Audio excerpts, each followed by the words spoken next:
भाइयों बहनों, जय श्री गुरुदत्त। आप सबका शाश्वत ज्ञान गिरनार से चैनल में स्वागत और अभिनंदन है।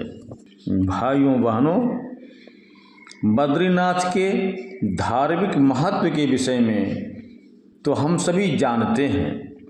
हम ये भी जानते हैं कि बद्रीनाथ भगवान विष्णु का निवास स्थान है, किंतु बहुत कम लोगों को ये पता होगा कि बद्रीनाथ श्री हरि से पहले महादेव का निवास स्थान हुआ करता था। इस विषय में एक बहुत ही रोचक कथा हमें पुराणों में मिलती है। भाइयों बहनों, कथा बताने से पहले हम आप सब भाई बहनों से अनुरोध करूंगा कि चैनल को सब्सक्राइब एवं वीडियो को लाइक तथा शेयर जरूर करें एवं कमेंट्स बॉक्स में अपने विचार से हमें अवगत कराएं। इस स्थान पर सदयुग में बद्री मतलब बेर का वन था, जिस कारण इसका नाम बद्रीनाथ पड़ा। इस स्थान भगवान शिव माता पार्वती के साथ रहते थे। ये उन दोनों का विश्राम स्थल था जो उन्हें अत्यंत प्रिय था। एक बार श्री हरि भगवान शंकर से मिलने बद्रीनाथ आए। ये स्थान उन्हें इतना प्रिय लगा कि उन्होंने इसे महादेव से मांग लिया। महादेव ने हंसते हुए कहा कि आप तो स्वयं त्रिलोक के स्वामी हैं, तो ये स्थान भी आपका ही है, किंतु आपको इसे पार्वती से मांगना होगा। माता पार्वती से वो स्थान मांगना सहज नहीं था, इसीलिए नारायण ने एक युक्ति सोची। वे एक बालक के रूप में बद्रीनाथ के द्वार पर आए और जोर जोर से रुदन करने लगे।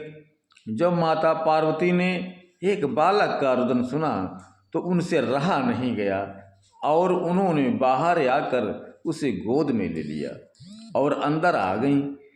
उन्हें देखते ही भोलेनाथ समझ गए कि ये श्री हरि यहीं और अवश्य ही कोई इनकी लीला है।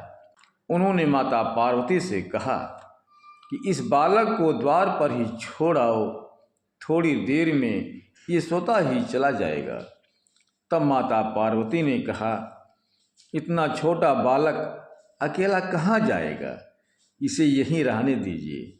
ये कहकर वे उन्हें भवन के अंदर ले गईं और सुलाने लगी। भगवान शंकर समझ गए कि अब बद्रीनाथ में रहने का उनका समय समाप्त हो गया है। वैसे भी उन्होंने श्री हरि को वो स्थान पहले ही दे दिया था। उधर माता की गोद में बालक रूपी श्री हरि सो गए। उन्हें सुलाकर जब माता बाहर आईं तो महादेव ने उनसे कहा कि चलो कहीं भ्रमण कराएं। माता उनसे पूछी कि आप कहाँ चलेंगे। माता उनके साथ भ्रमण पर चली गईं और शंकर जी ने कहा कि मैं जहाँ भी चल रहा हूँ हमारे साथ चल। उनके जाते ही श्रीहरि ने बद्रीनाथ का द्वार बंद कर लिया। उधर जब बहुत देर हो गई तो माता पार्वती ने भोलेनाथ से वापस चलने को कहा। तब महादेव ने कहा कि अब हमें वापस नहीं जाना चाहिए और किसी और स्थान में जाकर बसना चाहिए, किंतु माता को वो स्थान अत्यंत प्रिय था। इसी कारण वे बार बार वापस चलने की जिद करने लगी। अंततः भोलेनाथ और माता वापस बद्रीनाथ आ गए। वहाँ पहुंचकर माता ने देखा कि द्वार तो बंद है। वे द्वार खटखटाने लगीं और तब श्री हरि ने अंदर से कहा कि हे देवी, ये स्थान मुझे अत्यंत प्रिय प्रतीत होता रहा है, इसी कारण अब आप मुझे ही यहाँ रहने दीजिए। आप लोग कृपया कहीं अन्यत्र चले जाएं। माता ये सुनकर हैरान रह गईं और तब भोलेनाथ ने उन्हें हंसते हुए श्री हरि की लीला के बारे में बताया। ये सुनकर पार्वती माता श्री हरि की लीला समझ गईं और उन्हें इस बात की प्रसन्नता भी हुई कि कुछ समय के लिए उन्हें भी बालक रूपी श्री हरि का लाड प्यार करने का अवसर मिला। तब भोलेनाथ ने कहा कि अब आप ही बताएं कि हम कहाँ जाएं। ये सुनकर श्री हरि ने उन्हें वहाँ से 3 योजन दूर केदार नामक स्थान पर जाकर बसने का सुझाव दिया।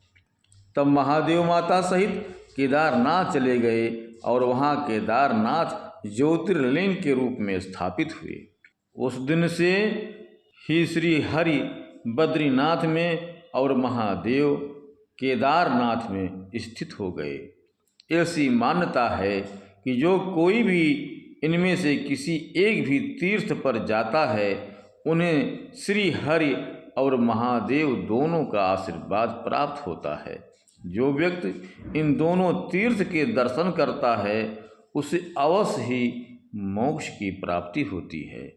भाइयों बहनों, अब हम अपने शब्दों को यहीं पर विराम दूंगा। पुनः मिलेंगे अगले वीडियो में। जय श्री गुरुदत्त, जय श्री गुरुदत्त।